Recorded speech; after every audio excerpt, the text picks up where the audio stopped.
35장 22절에서 34절 말씀.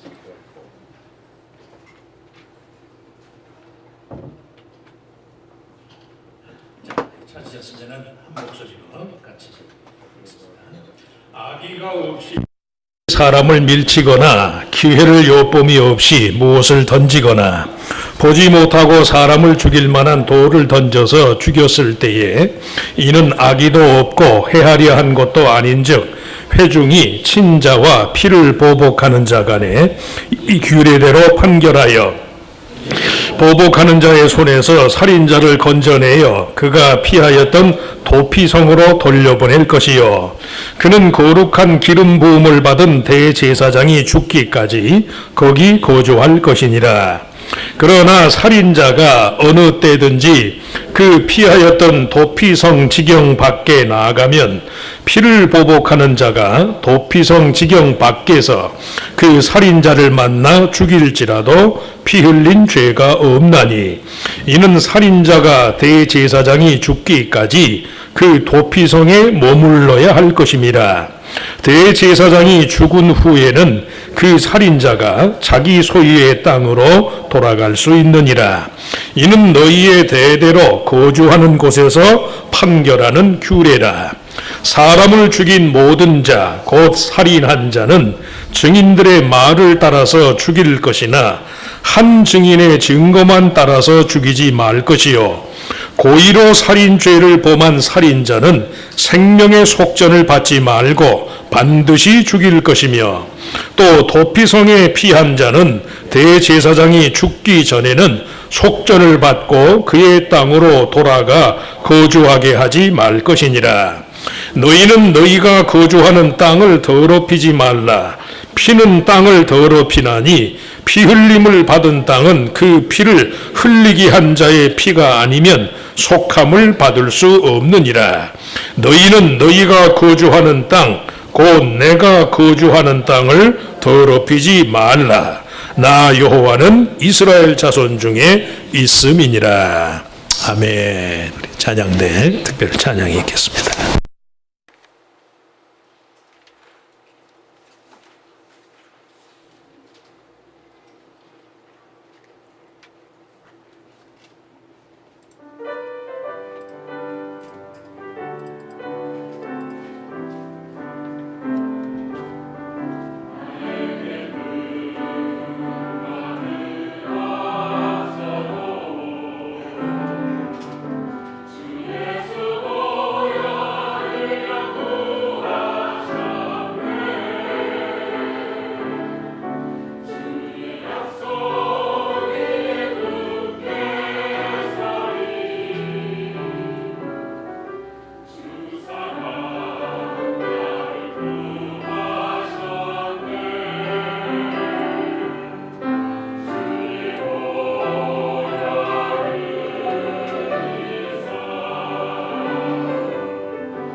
내가 거주하는 더럽히지 말라. 내가 거주하는 땅을 더럽히지 말라.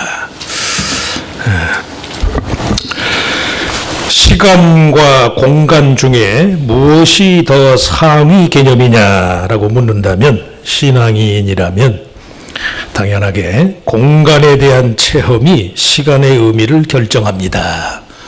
그렇게 대답할 수 있어야 돼요. 조금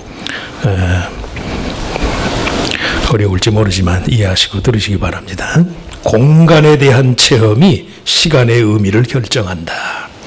온 세상의 주인이시고 역사의 시작도 끝도 전부 하나님의 피조물이란 사실을 감안할 때 성도는 하나님이 지배하시는 공간에서 살아간다는 이유만으로도 온갖 시간의 제약과 한계를 벗어날 수 있어요.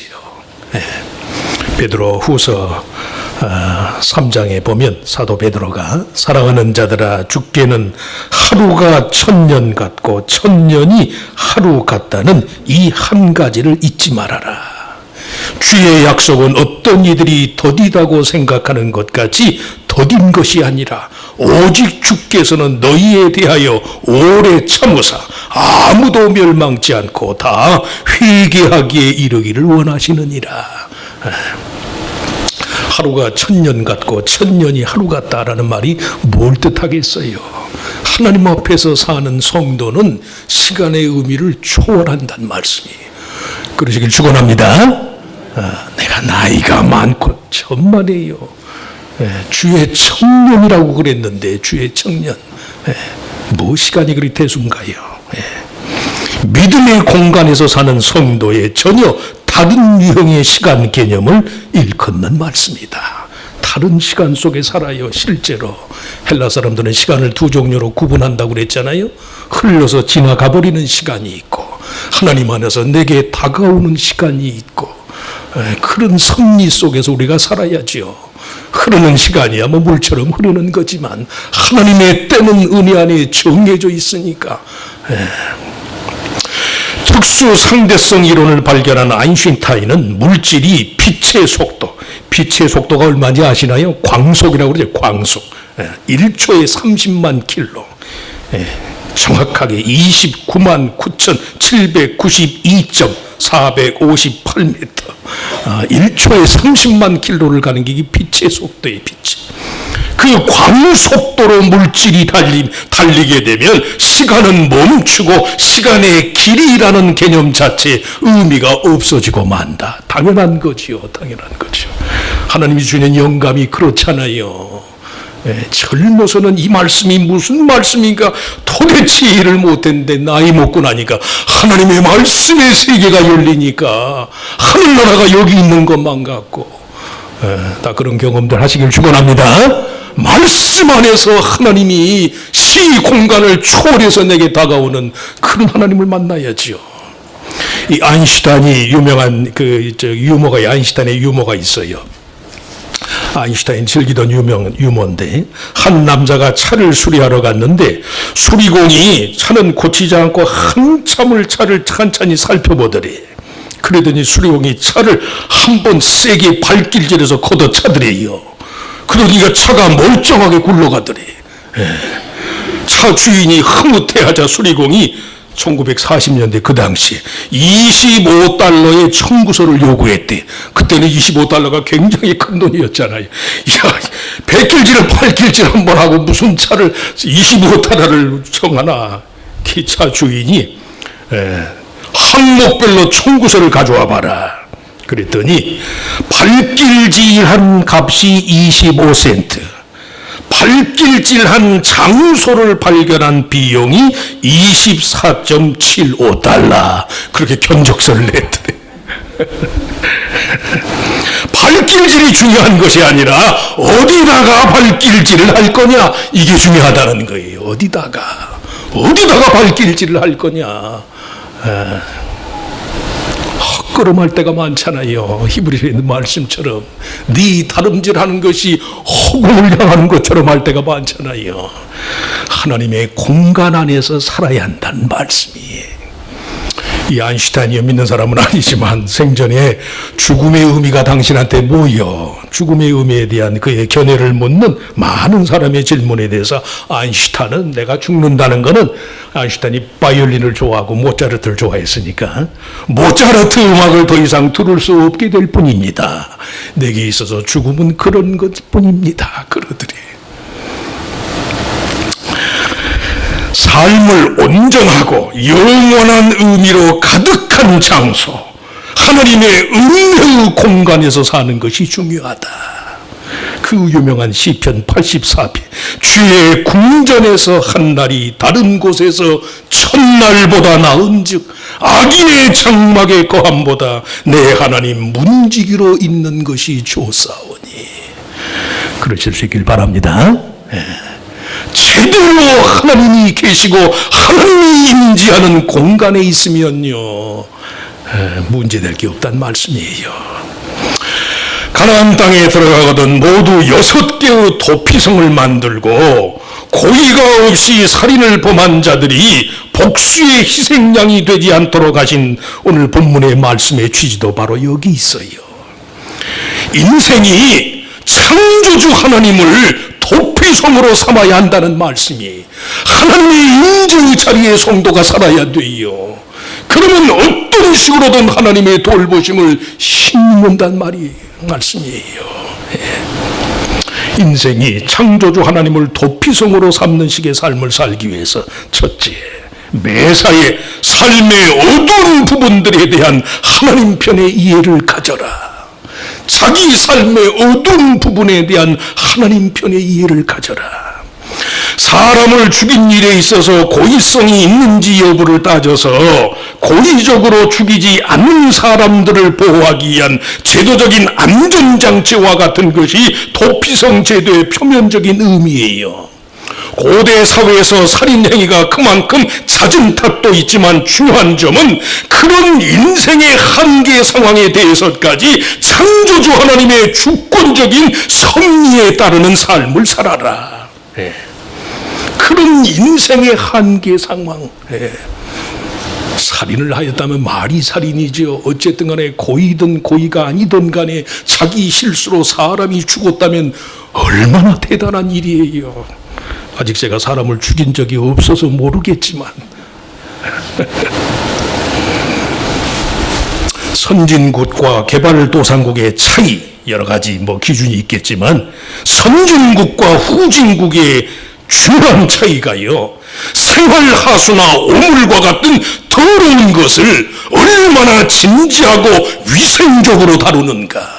아주 죄송한 말씀이지만 수십 년 전에 필리핀에 갔는데, 그래도 우리나라는 그때는 좀 덜했잖아요.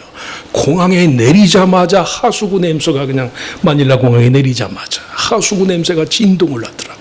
진동을. 이야, 어쩔 수 없는 거로구나. 느끼실 거예요, 아마 여행하셨으면. 선진국과 개발도상국의 차이가 그래요. 생활하수, 오물, 이 재활용품들, 이런 것들을 얼마나 국민 건강을 생각해서 진지하고 깨끗하게 다루는가. 이게 선진국의 차이란 말씀이에요. 정말 성숙한 그리스도인, 성령 충만한 그리스도인이라면 상하기 쉬운 감정의 찢기들, 내 삶의 어두운 면에 대한 이해를 하나님의 뜻에 따라야지요. 기분 나쁘다고 내 방식대로 하나요? 기분 나쁠 때 그 사람의 매너가 하나님을 의지하는 것이 되어야 돼요. 상한 감정의 찢기들 많잖아요. 가량의 이유와 조건들로 인해서 인생 자체가 도피를 필연적으로 도피하고 싶은 그런 필연성과 그런 욕구를 누구의 도움을 청하는 식으로 해결하는가. 왜 벗어나고 싶은 마음이 없어요? 다 벗어나고 싶죠. 다. 그 벗어나되 누구의 손에 벗어나는가. 가나안 땅에 도피성을 마련하라는 것은 하나님을 인생의 피난처로 삼으라는 뜻이에요.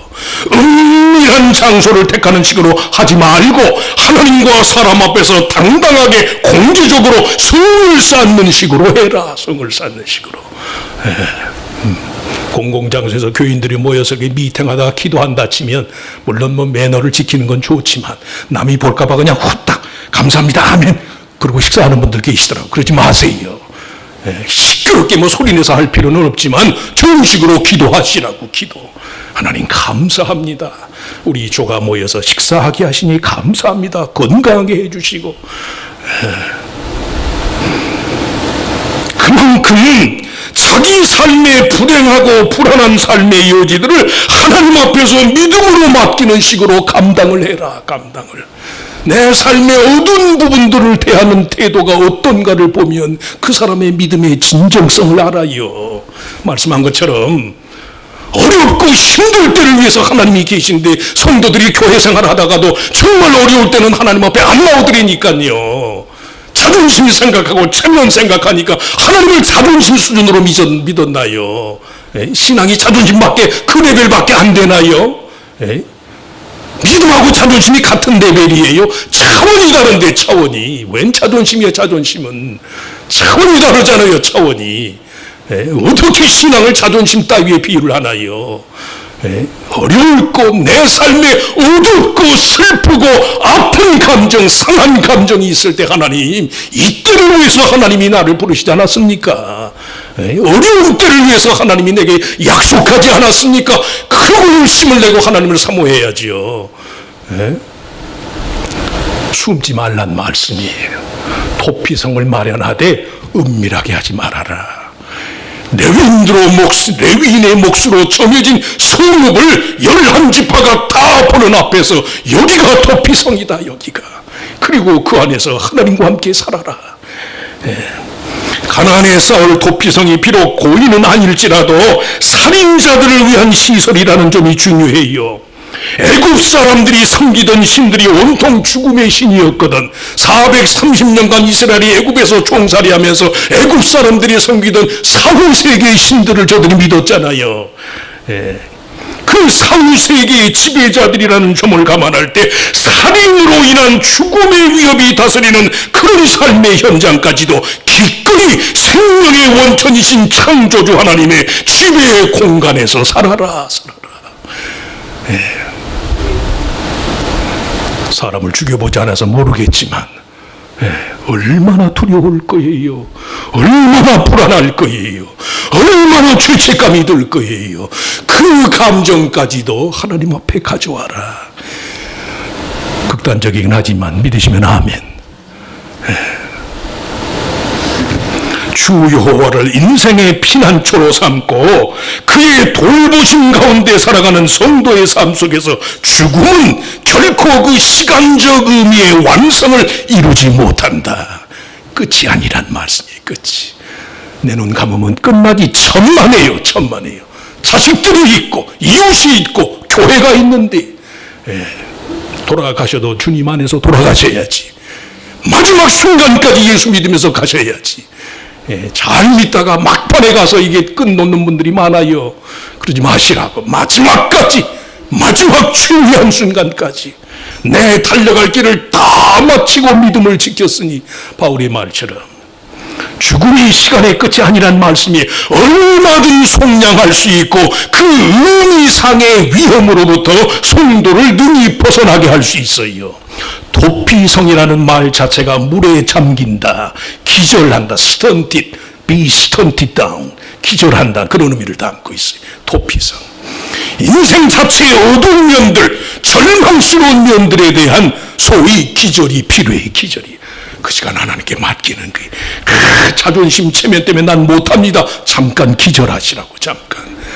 잠깐 기절하시고 영으로 하나님 앞에 살아나는 거예요. 큰 부끄러움과 큰 수치를 당하면서도 하나님 앞에 나와서, 그런 성도들을 보면 귀하잖아요. 귀하잖아요. 얼마나 사람 보기에도 귀한데 하나님 보시기에 얼마나 귀할 거예요. 얼마나. 보통 사람 같으면 자존심이 있어서 그러지 못할 텐데 큰 부끄러움을 무릅쓰고서도 하나님 앞에 나와서 은혜를 청하는 사람들을 보면 안아주고 싶지요. 안아주고 싶죠. 왜 하나님이 안 그러겠어요? 삶의 어두운 면들에 대한 이해에 있어서 우리들 자신에 대해서는 죽고 하나님의 뜻과 이해를 받아들이는 믿음 안에서 살아나야 한다. 내 삶의 어두운 면들, 어두운 부분에 대한 하나님 편의 이해를 가져야 한다. 둘째, 하나님을 인생의 도피성으로 삼기 위해서는요, 판단의 자유가 있어야 한다. 생각의 자유가 있어야 한다. 성도라면 그 생각이 자유로워야지요. 근데 이 자유라는 말의 의미와 관련해서 아무거나 내 마음대로 할 수 있는 식의 자유를 말하지 않아요. 하나님의 판단을 믿고 따를 수 있는 자유를 말해요. 악의가 있었는지 여부에 대해서 그토록 철저하게 살피는 이유는 누군가의 죽음을 당연시할 만큼의 미움과 증오의 마음이 특별히 이스라엘 백성에게는 허용되지 않는다는 사실을 알도록 하기 위해서, 마음 놓고 누군가가 죽기를 바랄 만큼 안심하고 미워할 수 있는 자유를 가진 사람이 아무도 없어요. 아무도. 왜 믿는 사람이 남 미워해서는 안 되는가? 성인 군자가 돼야 하기 때문이 아니에요. 그럴 만한 자유가 저야 여러분은 없어요. 없어요. 마음 놓고 누군가가 죽기를 바란 만큼 안심하고 미워할 수 있는 자유를 가진 사람이 없다는 말씀이, 악의를 품고 살인한 자들을 반드시 죽이라는 것은 피조물의 한계를 넘어서서 다른 사람의 생명의 위협을 당연시하는 자들은 창조주 하나님의 피조 세계 안에서 살아갈 수가 없는 자들이다. 분수를 지켜야 한다는 말이 그래서 그래요. 질서가 있잖아요. 질서가, 룰이 있잖아요. 하나님이 정한 법이 있잖아요. 그 안에서 우리는 자유한 거예요. 두 가지 자유가 있다고 그랬어요. 자꾸 얽매는 것도 벗어나려는 freedom from. 내가 자청해서 하나님의 법에 매이고자 하는 freedom to. 언제까지 벗어나려고만 해요? 그건 애들이나 하는 짓이지요, 신앙이. 종교학자들의 견해에 따르면 모든 원시 종교의 동물 제사는 육식을 필요로 하는 인간의 살생 행위에 대한 신적인 정당성의 차원에서 비롯된 행위이다. 인간의 생존을 위해서 취하는 짐승 한 마리의 희생을 위해서도 반드시 성스러운 예식이 필요해요. 그래서 고대 사람들은 제사를 드려서, 동물 제사를, 육식이 필요하니까. 성경에도 제사를, 제물을 나누라고 그랬잖아요. 우리 김중수 집사님이 지난주에 번제는 다 하나님 앞에 드리면 너무 아깝지 않습니까? 번제는 다 드리시고 그 외에 속제나 화목제는 짐승 제사를 드리고 나누는 거예요.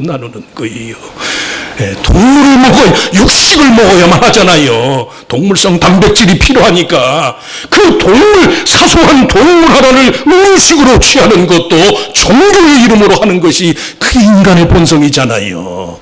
근데 그걸 거슬릴 때가 많거든. 자기 마음대로 남 미워하는 사람.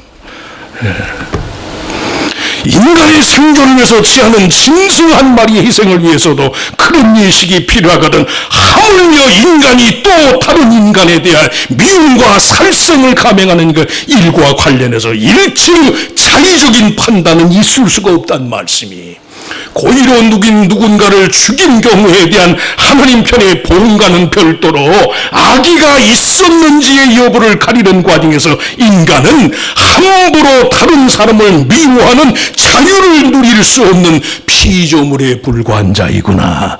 이걸 백성이 깨닫는 거예요. 함부로 남 미워하지 마시라고. 함부로. 그럴 만한 권한이 저와 여러분에게는 없어요. 권면하고 가르치고 징계는 필요하지만 미워할 자유는 저와 여러분에게 없단 말씀이에요. 그런 인간을 자기 마음대로 죽여요? 있을 수가 없는 일이지요.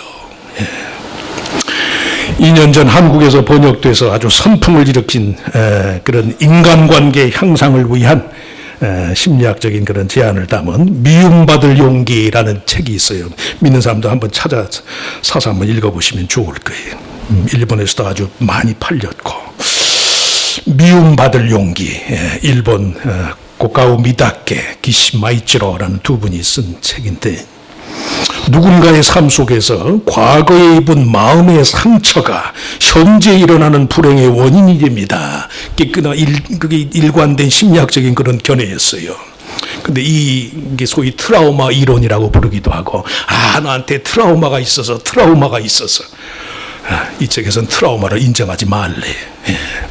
오히려 알프레드 아들러라는 오스트리아의 개인 심리학자의 견해를 따라서 불행한 마음은 과거의 경험에서 만들어진 게 아니에요. 그 경험에다가 자기가 어떠한 의미를 부여하는가, 거기에서 인생의 불행이 결정돼요. 한번 곰곰이 생각해 보세요.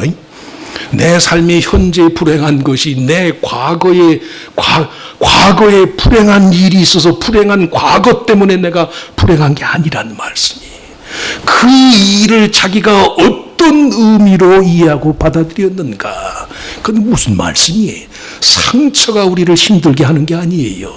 누가 힘들게 해요? 내가 나를 힘들게 해, 내가 나를. 여러분 말씀이에요. 예수 그리스도 안에서 하나님이 모든 죄를 사하신다고 말씀하는데 자기가 뭐 잘났다고 자기를 용서 안 해. 자기를. 하나님은 그러지 말라고 내 자꾸 자기는 그래. 자꾸. 경험 자체, 삶 자체의 의미를 바꾸면 얼마든 불행한 것이 행복해질 수 있다. 원인론 같은 건 없는 것이다. 그래, 원인론 같은 건 없는 것이다. 지난주에도 말씀했어요.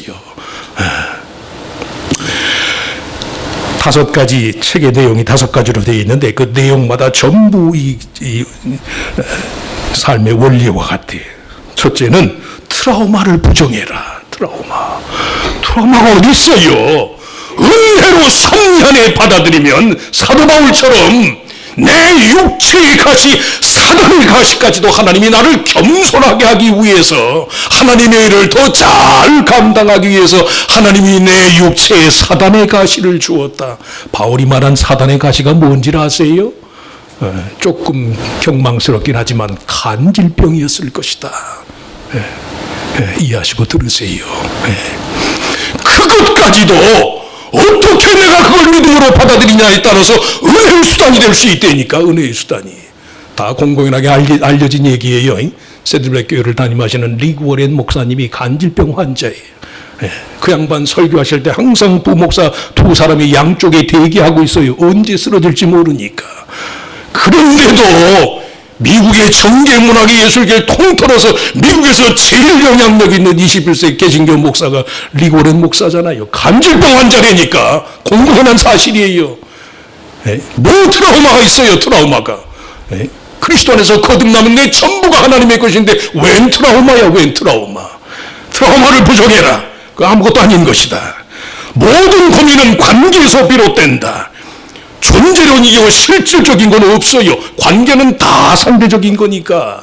좋은 사람 만나면 좋잖아요. 관계니까. 지난주에도 말씀했잖아요. 인간은 개인이란 없거든. 개인은 없어요. 이제 자꾸 개인 하지 마시라고. 저는 하지 마시라고. 교회만 있을 뿐이 내가 어디 있어요. 내가. 타인의 과제를 버려라. 남의 일 신경 쓰지 말란 말씀이에요. 사랑은 하지만 남의 과제를 버려라. 자신의 세계의 중심이 어디 있는지를 파악해라. 세상의 중심이 어디 있는, 이민 와서 살면서 특히나 또 지난번에 오클라호마에서 이 목사님 어떻게 사시냐고. 왜? 오클라호마가 나한테는 세계의 중심이다. 내가 그리스도 안에 있으니까. 마지막으로 지금 여기를 진지하게 살아라. Live exhaustively here as of now. 지금을 진지하게 살아라. 이스라엘 백성 스스로 판단 대신에 하나님의 판단, 하나님의 공간에서 살라는 말씀의 의미와 같아요. 나이 들어도 그 마음에 예수가 없으면 죽음을 향해서 가는 인생이에요. 영원한 죽음을 향해서. 늙고 병들어서 세상 떠나리 내일이라도 그 마음속에 예수가 있으면 생명을 향해서 가는 길이고 다르잖아요. 길이 다르잖아요. 길이. 그래서 지금 live exhaustively, 지칠 정도로 살아라. 지금 현재의 의미에 지칠 정도로 살아라. 트라우마는 없어요. 트라우마가 없습니다. 믿으시면 아멘. 없어요. 웬 트라우마예요. 웬 트라우마. 셋째, 창조주 하나님을 피난처로 삼는 삶을 위해서는 하나님의 보복의 원리를 따라라. 복수하되 하나님께 맡기라는 말씀이. 고의성이 없는 살인자의 경우 대제사장과의 동거의 기간이요 대제사장이 죽을 때까지. 그 이유가 이중적이에요. 첫째는 살인자 자신의 몸값이 하나님의 대리자인 대제사장의 몸값과 같은 것이다. 둘째는 대제사장의 몸값으로 속죄되었은즉 더 이상 아무도 그의 죄사함을 문제 삼을 수 없다.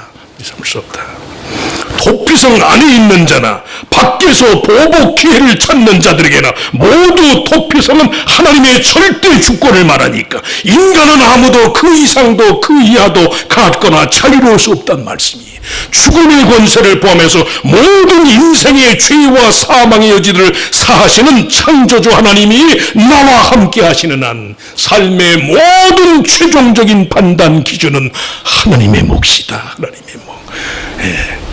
안 믿는 사람들은 배 아프겠지만 믿는 사람에겐 그래요. 내 인생의 최종적인 가치 판단은 하나님의 몫이요. 그 믿는 사람이 신앙으로 저 아주 비이성적인 신앙으로 무슨 양심이 있네 없네, 천만의 말씀이, 천만의. 인간 세상은 양심의 지배를 받는 것이지만 성도는 하나님의 법의 지배를 받아요. 누가 더 오를 것인가, 누가 더 응원할 것인가 두고 보면 알지. 양심의 한계를 보지 못하는 사람들의 최후를 보잖아요. 나라의 대통령인데도 보잖아요. 아프지만 이해하고 들으셔야 돼요. 모든 것이 하나님의 뜻을 따르는 데 속해 있다는 말씀이, 삶 자체의 상벌에 이르기까지 다만 하나님의 뜻을 따라서 살고 행하는 데 있을 뿐이, 남의 피를 고의로 흘린 자는 반드시 그 자신의 피 흘림을 통해서만 그 괴로움을 면할 수 있기 때문에 그렇지 않을 수 있는 사람이 세상엔 아무도 없어요. 그래서 하나님이 그의 아들 예수 그리스도의 인류의 대제사장이신 그리스도의 십자가를 통해서 인생 자체의 피의 고난과 형벌의 필연성을 없앴단 말씀이, 양심은 한계가 있으니까, 한계가. 자녀들은 혈과 육에 속하였음에 그도 또한 같은 모양으로 혈과 육을 함께 지니심은 죽음을 통하여 죽음의 세력을 잡은 자 곧 마귀를 멸하시며 죽기를 무서워함으로 한평생 매여 종노릇하는 모든 자들을 놓아주려 하심이니, 이는 확실히 천사들을 붙들어 주려 하심이 아니요 오직 아브라함의 자손들을 붙들어 주려 하심이라. 그러므로 그가 범사의 형제들과 같이 되심이 마땅하다. 이는 하나님의 일에 자비하고 신실한 대제사장이 되어 백성의 죄를 속량하려 하심이라. 그가 시험을 받아 고난을 당하셨은즉 시험 받는 자들을 능히 도우실 수 있느니라.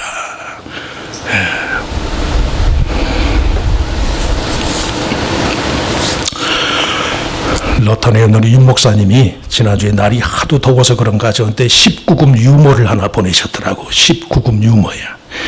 유머의 제목이 오마이갓. 오마이갓. 아시는 분들은 그냥 이해하고 들으시오. 천주교 신자 5명이 로마의 한 커피 카페에서 커피를 마시면서 대화를 나누고 있어요. 한 사람이 말하기를, 내 아들이 신부입니다.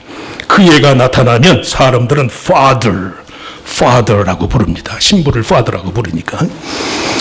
그 옆에 있던 또 다른 신자가, 내 아들은 주교요, 비숍, 주교요. 그 애가 나타나면 사람들은 your grace 그렇게 부릅니다. 세 번째 신자가, 내 아들은 추기경이요, 추기경. 그 애가 나타나면 사람들이 your eminence가 이게 전하 그런 뜻이에요. your eminence 그렇게 부릅니다. 근데 네 번째 신자가 턱 자리에서는, 내 아들은 교황이요, 교황.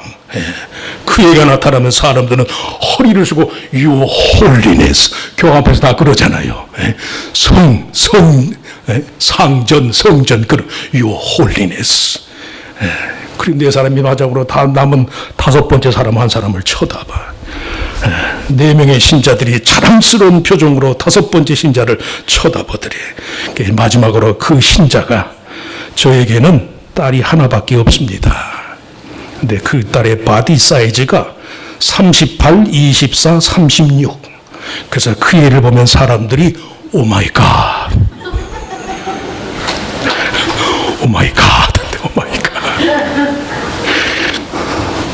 뭔 얘기인지 모르시나? 나중에 집에 가서 웃으셔. 하나님이 그의 아들을 통해서 하실 수 있는 일이 우리의 구원이에요. 하나님께서 오직 그의 아들을 통해서 하실 수 있는 일이 우리의 구원이에요. 하나님의 아들이 친히 이룩한 일이 까닭에 아무도 시비할 수 없어요. 오판할 수 없어요. 우리가 우리들 자신의 경험에 대해서 부과한 우리식의 의미를 고집하지만 않으면 그 일의 의미와 교훈과 능력까지 얼마든 달라질 수 있어요. 얼마든. 그리스도 안에서 인생의 온갖 일에 대한 의미 체계를 바꾸는 것이 그게 하나님의 은혜라는 말을 너무 이해 없이 생각 없이 쓰는 분들이 많아요. 은혜는 본질을 바꾸는 거거든. 본질을. 상벌 인과응보의 율법의 원리를 하나님의 사랑으로 그 인생의 원리를 바꾸는 게 그게 은혜의 은혜. 은혜 안에 있으면 그래서 모든 게 가능해요. 양심으로도 불가능한데 은혜로는 가능하다니까. 그리스도 안에서 인생의 온갖 일